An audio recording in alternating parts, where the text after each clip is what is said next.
नमस्कार साथियों, फार्मा गुरु के इस ऑनलाइन प्लेटफॉर्म पर आप सबका हार्दिक स्वागत है।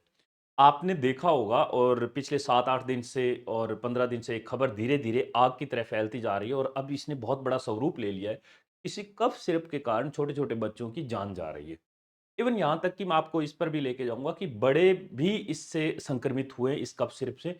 तो ऐसा क्या है कि जो जान बचाने वाली जो दवा है, उसको पी लेने से जो हमारी खाँसी-जुकाम ठीक कर सकती है, वो हमारी मौत का ही कारण बन जाए। तो अपने आप में ये बहुत बड़ा सवाल है। दूसरा सबसे बड़ा सवाल ये निकल के आता है कि अगर ऐसे छोटे-छोटे डिजीज़ेज़ जो छोटे-छोटे रोग हैं, जैसे कफ सिरप ये खाँसी, जुकाम, सर्दी लग जाना ऐसा हो जाता है घरों में अक्सर, तो वो जो दवा होती है हम किसी नज़दीकी सरकारी अस्पताल में जाते हैं, छोटे जो केंद्र बने हुए हैं, सामुदायिक केंद्र है या पीएचसी है, तो उन पर जाते हैं, वहाँ से कफ सिरप दी जाती है और एक गाँव देहात का आदमी उसे डेक्स्ट्रोमेथोर्फेन या ऐसे शब्द नहीं जानता है। वो सिर्फ़ इतना सा जानता है कि खाँसी वाली दवा है और वो अपने बच्चों को पिला देता है। अब इसके पीछे जो पूरा सिनेरियो मैं आपको क्रिएट करने की कोशिश कर रहा हूँ, वो ये है कि क्या जो ऊपर बैठे हुए जो लोग हैं और वो पूरा कंट्रोल कर रहे हैं, क्या वो उस आम जन को, वो उस अनपढ़ आदमी को ध्यान में रखते हुए ऐसे रूल रेगुलेशंस बना रहे हैं कि कब सिर्फ बनाने वाली कंपनियाँ कैसे अपना जो है रेगुलेशन तय करें। दूसरा कि एक बात सोचने वाली है, डेक्स्ट्रोमेथोर्फिन आज से नहीं है, ये बहुत सालों से ये दवा चलती आ रही है। तो इससे पहले कभी मौतें नहीं हुई है, अब इसकी मौतें होने क्यों शुरू हो गई? तो हम थोड़ा-सा इस पर डिटेल से चर्चा करते हैं। अगर आप फार्मा, नर्सिंग या किसी भी पैरामेडिकल से जुड़े हुए लोग हैं, तो प्लीज़ आप ये वीडियो आगे शेयर करना और मैं इसका कारण बताऊँगा कि इसके तार कैसे जुड़े हुए हैं नर्सिंग स्टाफ के साथ, इनके तार जो जुड़े हुए हैं कैसे फार्मासिस्ट के साथ जुड़े हुए हैं, सब कुछ डिटेल से ये हमारा केस स्टडी रहेगा। आप बस मेरे साथ जुड़े रहना। हमने देखा कि पिछले 1 महीने के अंदर एक तो मध्य प्रदेश इससे प्रभावित हुआ, जहां पर 7 बच्चों की किडनी फेल हो जाने से मौत हो गई। ये दावा किया गया बाद में कि भैया उन्होंने बच्चों को कफ सिरप पिलाई, इसकी वजह से उन बच्चों की मौत हो गई। फिर उसके बाद जो मध्य प्रदेश सरकार थी, उन्होंने उस कफ सिरप को बैन कर दिया। अभी आपने देखा होगा राजस्थान में क्या चल रहा है। राजस्थान में दोस्तों 2 बच्चों की मौत अभी हो चुकी है और एक था भरतपुर से और एक है सीकर से। अब इसके चलते-चलते एक डॉक्टर साहब थे, उन्होंने कहा कि डेक्स्ट्रोमेथोर्फिन बहुत ही सेफ दवा है और इसको मैं पी लेता हूँ। तो वो जब उन्होंने पी लिया, तो उसके बाद उनके साथ ये हुआ कि वो कार में बेहोश मिले, फिर उनको 2 दिन तक हॉस्पिटल में रखा गया और बाद में उनको डिस्चार्ज किया गया। कहने का तात्पर्य ये है कि ये जो दवा है डेक्स्ट्रोमेथोर्फिन, ये बड़ों को भी प्रभावित कर रही है। तो इसमें क्या है, डेक्स्ट्रोमेथोर्फिन ही प्रभावित कर रही है या इसमें कोई एक ऐसा कोई अलग से घटक मिलाया जाता है जिसकी वजह से ऐसा होता है, ये हम अभी थोड़ी देर में चर्चा करने वाले हैं। अब सुनो आगे क्या है। अभी आपने देखा होगा सिर्फ से एक और मौत हो गई है और अधिकारियों ने नकली दवा के आंकड़े ही बदल दिए, विधानसभा में दी अलग-अलग जानकारी। सुनो, ये क्या है, ये पॉलिटिक्स के साथ जुड़ा हुआ मुद्दा है। हम इस पर ज्यादा चर्चा ना करते हुए हम सीधा जाएंगे आगे हमारी नेक्स्ट स्लाइड पे, क्योंकि कहानी क्या है कि हर तरह की न्यूज मार्केट में आती है और हर तरह का एंगल उसको दिया जाता है। ये हमारा जो चैनल है, ये पूरा एजुकेशनल चैनल है। यहां पर हम किसी तरह की पॉलिटिक्स की बात नहीं करेंगे। अब हम आगे चलते हैं और इसमें ये बताते हैं कि इसका इतिहास कहां से शुरू होता है। मैं दोस्तों आपको बताता हूं इसका इतिहास कैसे शुरू होता है।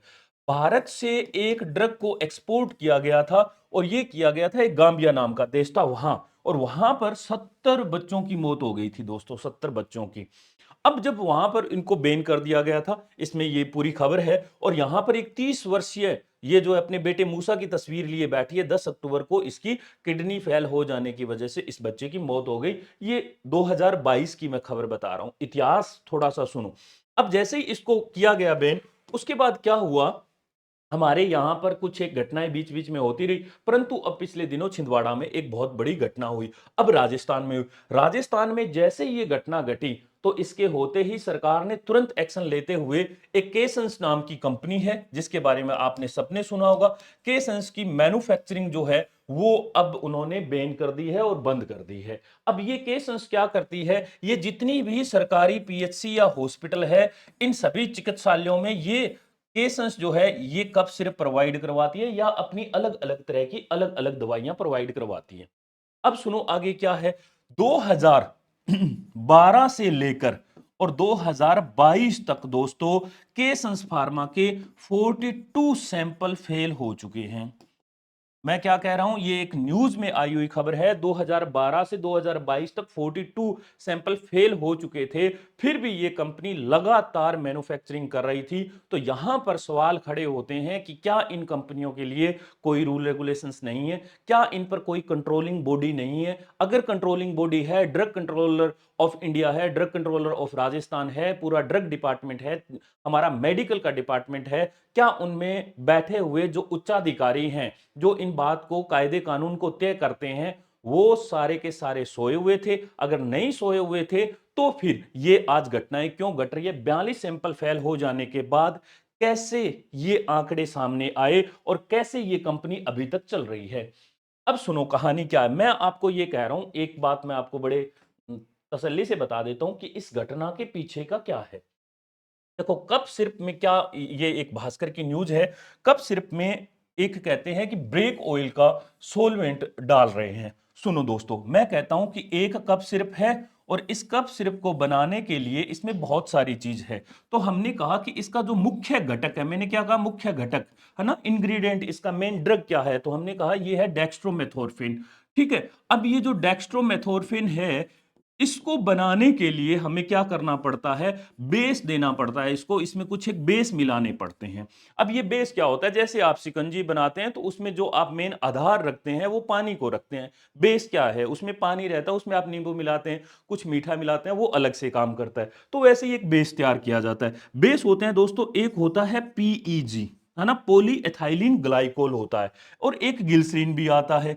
अब हकीकत यह है कि जो कप सिरप बनाई जाती है, वो जो ह्यूमन होते हैं उनके लिए सूटेबल ये दो तरह के बेस होते हैं। दो तरह के बेस होते हैं, बहुत गौर से सुनना मेरी बात। अब क्या करती है, ये जो बेस होते हैं ये महंगे पड़ते हैं, तो इन्होंने क्या कर लिया, इन्होंने डीईजी मिलाना शुरू कर दिया। ये होता है डाई एथाइलिन ग्लाइकोल नाम का एक घटक।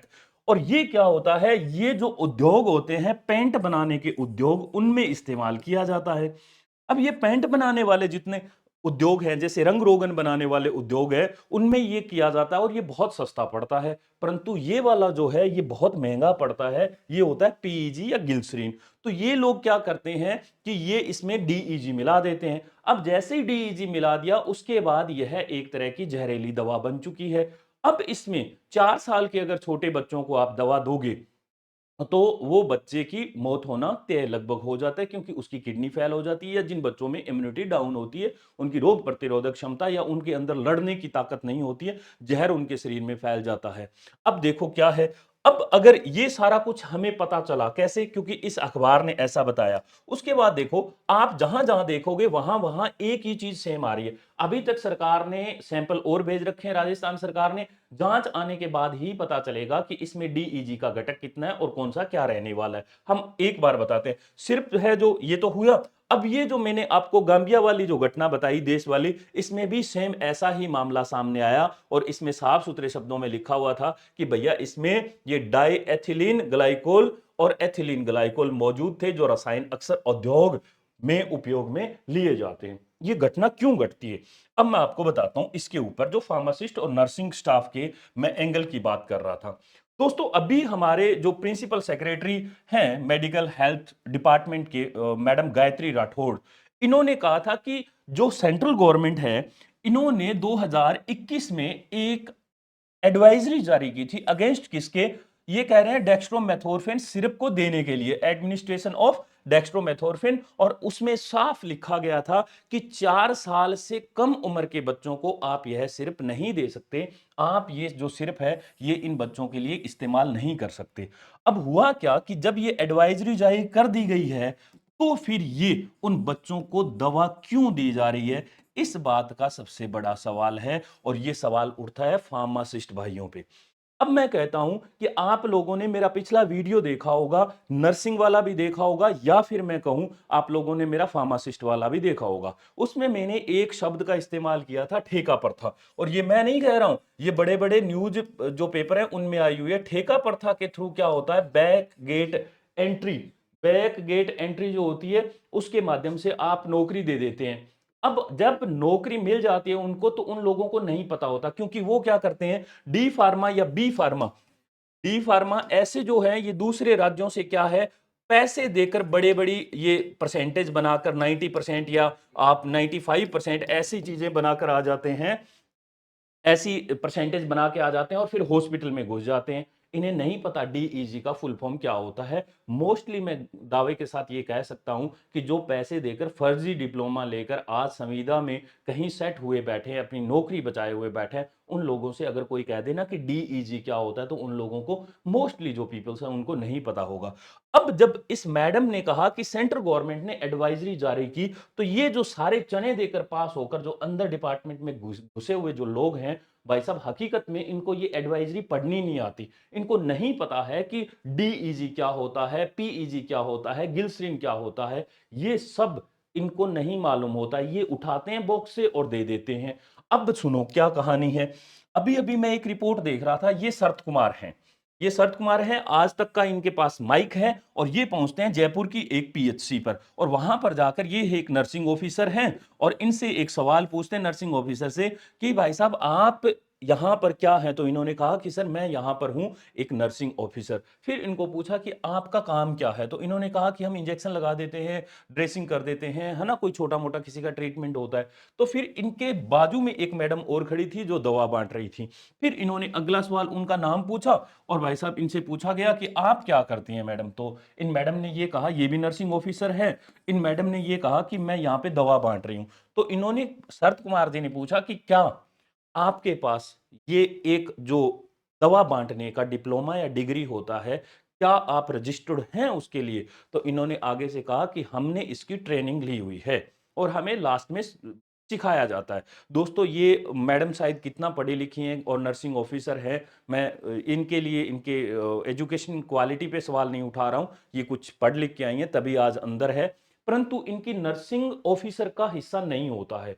प्रिस्क्रिप्शन को हैंडल करना होता है एक फार्मासिस्ट का काम, और वही जानता है कि ये जो आप आरएक्स पढ़ते हैं, इसको क्या कहा जाता है, पेशेंट की डिटेल कहाँ होती है, सुपर जो प्रिस्क्रिप्शन होता है वो क्या होता है। ये सारी चीजें एक फार्मासिस्ट ही जान सकता है, क्योंकि वो एक फार्माकोलॉजी नाम का और फार्मास्यूटिक्स नाम का दो बहुत बड़े सब्जेक्ट होते हैं। वैसे वो 10-12 और होते हैं, पर ये दो बड़े सब्जेक्ट होते हैं जिनको वो पढ़ कर आया होता है, और ये दोनों ही सब्जेक्ट नर्सिंग के हिस्से में नहीं होते हैं। शूटिक्स तो बिल्कुल भी नहीं होता है, और अगर कोलॉजी की बात की जाए तो उनको मेडिसिन का पता होता है कि कौन सी मेडिसिन किस में काम आती है, परंतु एक जो दवा वितरण केंद्र होता है उसको हैंडल कैसे किया जाता है, यह बात सिर्फ एक फार्मासिस्ट जानता है। अब अगर ये ठेका प्रथा बंद नहीं होगी, और अगर मैं आपको कह रहा हूं एग्जाम के माध्यम से अगर भर्तियां नहीं होगी, तो दोस्तों मैं दावे के साथ कह रहा हूं हमारे आज तो चारों तरफ ये आग की तरह खबर फैली हुई है। कल उठेंगे ये आग धीरे धीरे कम होगी, फिर कोई नई घटना घट जाएगी, फिर हम भूल जाएंगे।